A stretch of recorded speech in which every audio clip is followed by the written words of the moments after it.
Happy Friday. Hope all is going well. This is Lavonda with More Than Cliche on Instagram. I hope you all are following me. And y'all should have subscribed to my page by now, or my YouTube here by now. I hope you have. If not, please be sure to take a moment to subscribe to me. I'm talking today about when is it a good time to discuss sex with your children, number one. And number two, is it appropriate for them to have a boyfriend or girlfriend at a young age? I will start off saying this. I watched Dr. Phil earlier this week, and I'm a big Dr. Phil fan. Love Dr. Phil. He brought up, he asked the audience, when is it the best time to start discussing sex with children?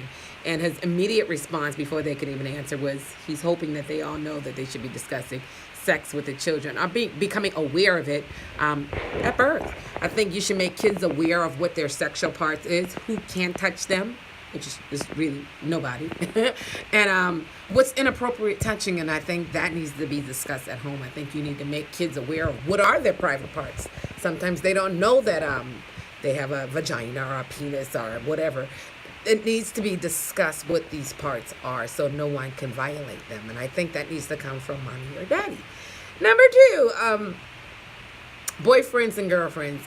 I call them play boyfriend and girlfriends when they're under a certain age, but our children are introduced to a large society. Social media is huge. We have so many predators out here that prey on our children. We must teach our kids how to be savvy and smart, and not to overindulge in social media, as Lord knows they do. So it's easy for them to say they have boyfriends online, on these different apps, on these different Musical.lys, on these different Snapchats. They have boyfriends. They are in this imaginary world. So we have to make sure that we're monitoring our children and who they're hanging out with. They will have full-on virtual relationships with people on these phones or on social networks, laptops, computers.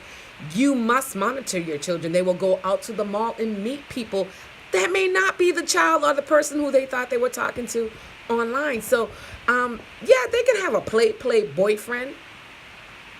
I would monitor them, parents, because it could easily vamp over to them wanting to connect or wanting to run away, wanting to do drugs, wanting to have sex.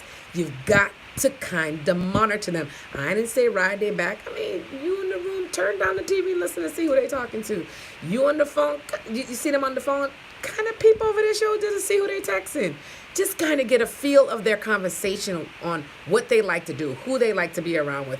Listen to the music that they're listening to. Make yourself invisible to some degree, but keep your eyes on them. Pay attention. Don't go to sleep early every night. Try to stay up a little bit late and see what else they're doing. They can hang too. Lord knows your children can stay awake all night long. But I don't think it's a problem if they do have a real boyfriend or girlfriend that you're aware of. I think that should be monitored. If they want to go on a little movie date, make sure they go with somebody else, not just each other. They want to invite each other over for dinner. I think that's fine. Go to church together, go skating together, go on an activity together. I don't think there's anything wrong with that within reason. I think as long as it's healthy and they're respectful, yeah, you can do that. But just keep in mind that they also need to be respectful. There is no kissing. There is no laying all over each other. No pulling the covers over one another while we're all sitting down watching TV. Yeah, my son tried that, y'all. He got jacked up for free. We ain't doing that. We all sitting here properly conducting ourselves as young men and women. We must have these conversations with our children. There's nothing wrong with it, having a little boyfriend or girlfriend. That's what we want them to identify with. Social skills. And I'm not concerned about the sexual orientation at that point in time. Our concern should be our children are developing healthy relationships with others. And I think that's important. So I wouldn't necessarily get caught up in the boyfriend-girlfriend range as teenagers, young teenagers. But here's the issue that could easily happen. When they obsess with the boyfriend, or I can't go anywhere until I call my boyfriend or my girlfriend, or I need to do this with such and such, we can't go here unless we get him. What you won't do is regulate how you have a little boyfriend. It's a little boyfriend or girlfriend. This ain't no serious stuff. We don't have to pick Johnny Bob up to go with us to the mall. If I want to hang out with you by myself, I'm going to hang out with you by myself. And I dare you to cop an attitude. I used to tell my daughters, you can live like you're a princess or you can live like a pauper. Which one is it going to be? Because if you choose to be a pauper and disrespect me, there are going to be consequences behind your actions. If you want to live like a princess and be respectful and nice, then I would treat you accordingly. So you choose how you want to live, and let's see how the scene is going to go. But if you choose to live any other way than being kind and respectful, we fixing to have some problems. So I think once I set that boundary, I think they were clear on expectations in terms of having a little boyfriend. I don't think I was introduced to little boyfriends until about 16 or 17 when they were in junior in high school. And my son did come in with some lovely girlfriends. And Lord knows those little girls needed to be checked. They obviously did not have a discussion with their mothers or fathers because anything goes. And that's not in my house. Anything doesn't go, no. And I was a single mom, a divorced mom. We paying attention to these kids. I grew up in a very strict Pentecostal faith church. My dad was a pastor, and if y'all know my daddy, I have 5 brothers too. My daddy wasn't playing that. You want a boyfriend who? Because we didn't believe in sex before marriage at that time, and I don't have a problem with that. That's a beautiful thing. The world is obviously changing.